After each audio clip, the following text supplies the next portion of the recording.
we have 2 new introductions to our ribbon combo. So we are doing the ghost and our 2.5 pumpkin. Let me make sure they all came from, so far those are from Craft Outlet. We're going to do the bats since we have bats. This is from Craft Outlet. This is from Craft Outlet. Swiss Dot is Craft Outlet. And we're going to top it off with ghosts on top. Ghosts on the bottom, ghosts on top. Everything from Craft Outlet. Don't know if they're still available, but that's where they all came from. So I put them in the order I'm going to build my bow with. So again, because we have a vertical pattern, unless I wanted to cut them, you can kind of see that some are going down, some are going up. So there's no reason to like really try to focus on, let's get everybody going in the right direction. Not needed. So I'm going to dovetail my ends, which are just taking my wired edges. I bring them together, and then I will always cut from the folded side to the wired point. Okay, that is a dovetail, ducktail, fishtail, whatever you've heard it called. So we're going to go with a 10-inch tail. I'm going to gather here using a Bodabra. I'm going to twist, place it right in between that springed hinge. That'll hold the ribbon together for you. I'm going to kind of come up and around and down, and then I'm going to take this center crease, lay this on my 10-inch line. So when I pull this out, I want it to end at 5.5 inches. Technically it's 4.5 on my cutting mat, but going backwards, 5.5. We're going to do 5.5 again. Here's this one. This one, we're at about 4. We need a little bit longer.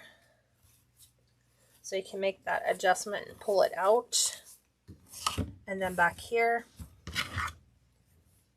out to 10 inches.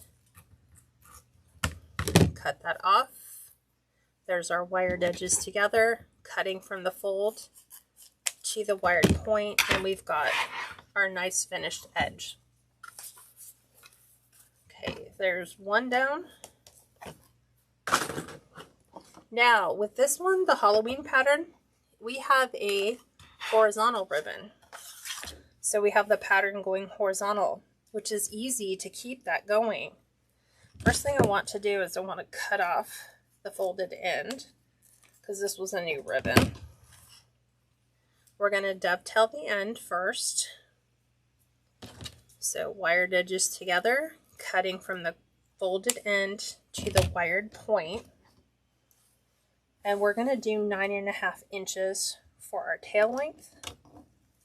Place that right inside. And this time we're going to do 5-inch loops. So I'm going to pull these up over. I'm going to measure. Make sure it's right at 5 inches. Go ahead and do my other 5.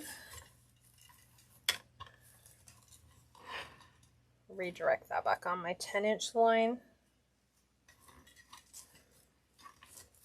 Make a slight little adjustment and then go out 9.5. And everything looks good except for one loop.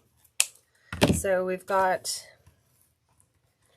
an upside down pattern here, but we have right side, right side, right side. So the easiest way to do this is take this one and just flip it over. Just turn it over. And so now everything in your bow is all facing the same way. And you didn't have to cut it to make it turn out that way. It only works on horizontal patterns.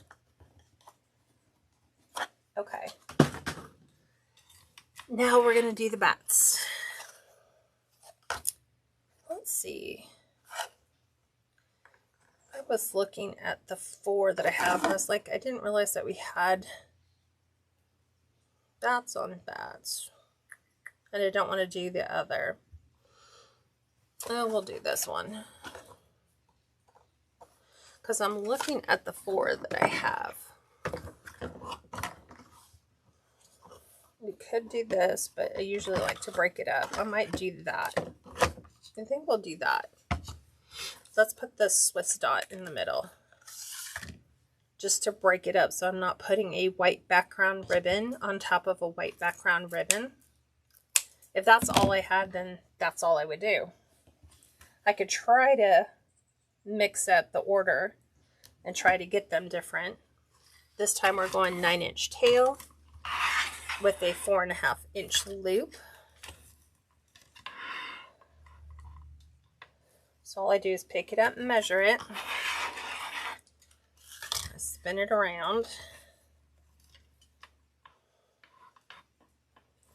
And bring it back out. And then right here, 9 inches, dovetail.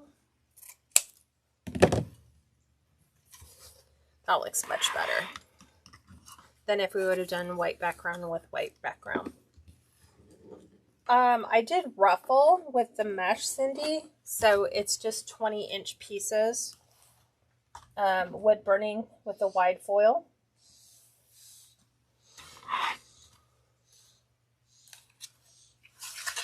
So this one, we're going to cut. And this one's going to be 8.5 inches. So let's go right in here. Lay that right in. And we're going to do 4.5 on this as well. So because we've already done it with the Swiss dot, I'm just going to put my finger in this and the Swiss dot and pull until it's the same length. Or you can just measure it again. There's that one. But I need to line it up so when I stretch this out, we are at 8.5.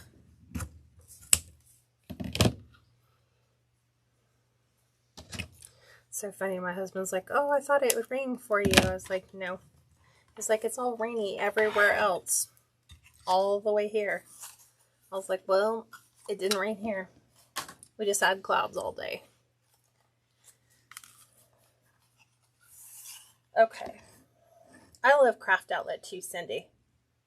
You're so welcome. Okay, last one, or not last one. This one's going to be 8 inches long with a 4-inch loop. So we're going to up and over.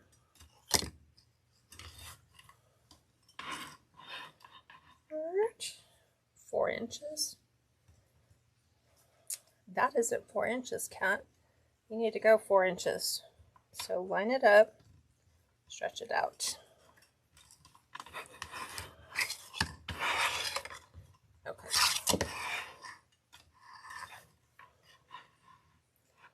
Lining it up. There we go. And back out 8 inches. Dovetail end. And then this also allows me really quick to make any adjustments, like if my ribbon ends are pinched or they just don't look right, I can readjust them before they become permanent in that bow. Like right here, I can easily take that and move that. Last one is our little ghost. That is our Jays. They're mad because the deer is eating the food they want. So this one's going to be 7.5 inches. You went on Craft Outlet last night trying to pick out ribbon that's go together. It is. Great point, Shirley.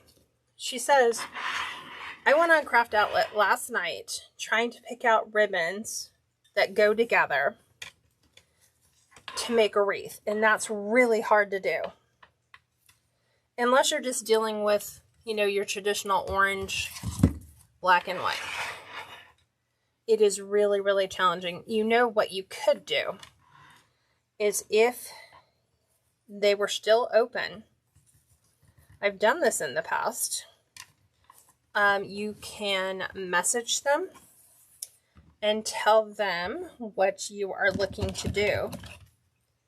You know, you're trying to buy ribbon, like, I'm looking for ribbon that would match this roll of deco mesh I just bought, or this roll of ribbon. What else can you suggest? And sometimes they'll come back and say, oh, here's a list of, you know, 4 different ribbons that all match perfectly. Because we lack the ability to be able to see them together. It's easy once they're here, and I can't tell you the number of times when I've gotten the ribbon or I've gotten the sign, and it is not what I thought it would be. So either the colors were off or the ribbon was off. The pattern just didn't look right. So I'm going to pick this up just like this. I'm just going to readjust my fingers, and I use pipe cleaners just because this is so much easier for my hands. So I hold it at the bottom and I just twist the top stack. Okay. Then I'm going to get my plywood piece of wood. Look, that is pre-cut. It literally is pre-cut.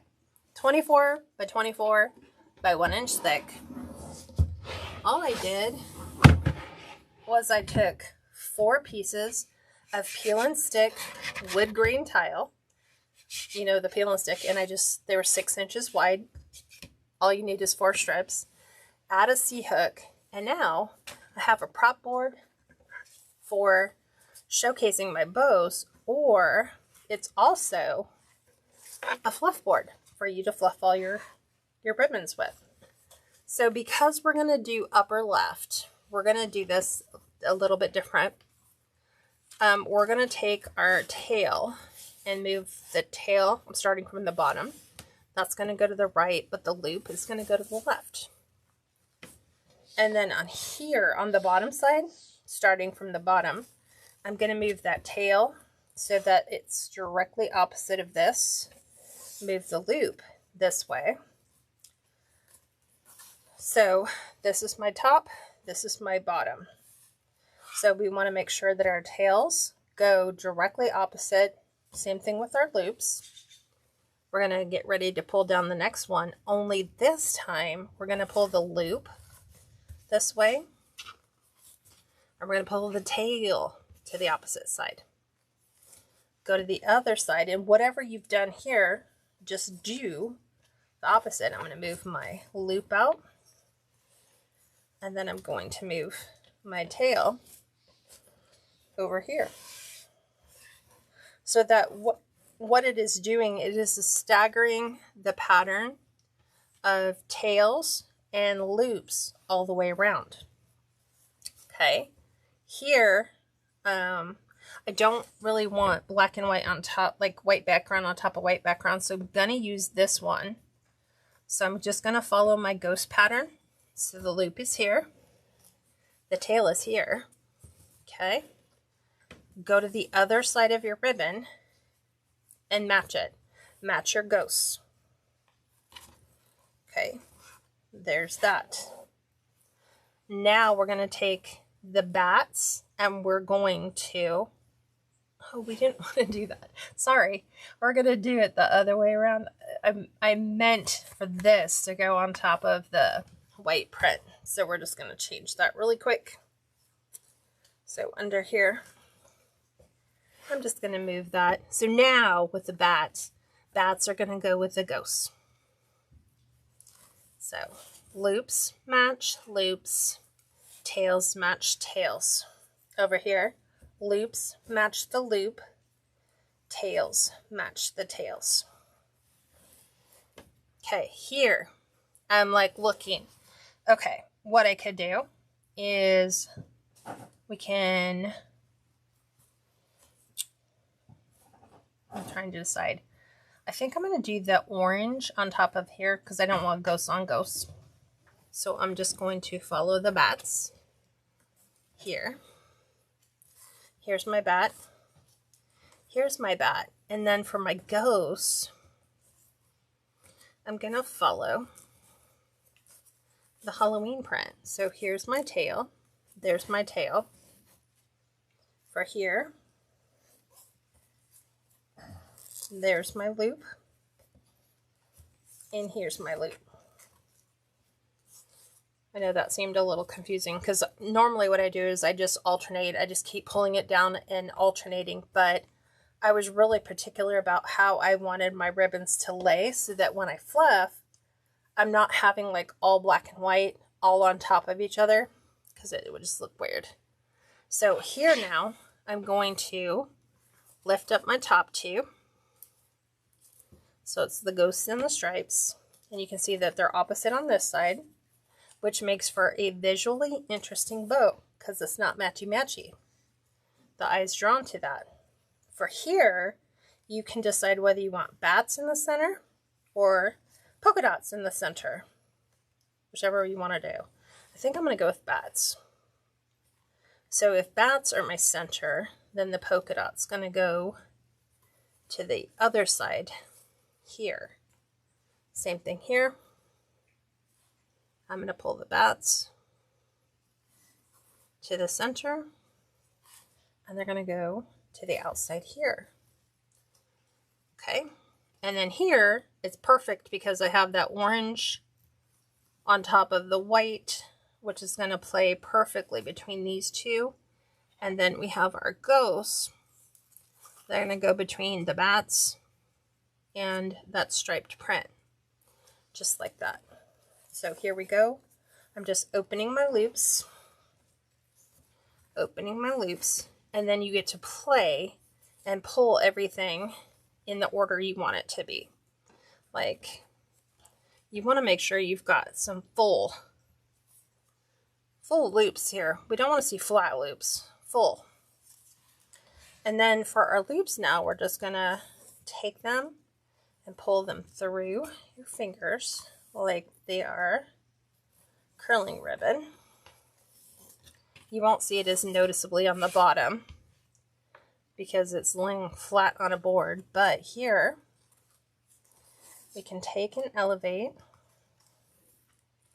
and just pull those around. And you don't have to leave all your tails on one side. You can mix them up into your bow if that's what you like. There is no hard or fast rule to making a bow. You're the designer. You decide what you want to happen. I like it this way because, as you'll see when we go to put it on the wreath, I know exactly where it can fit. So there is our finished bow.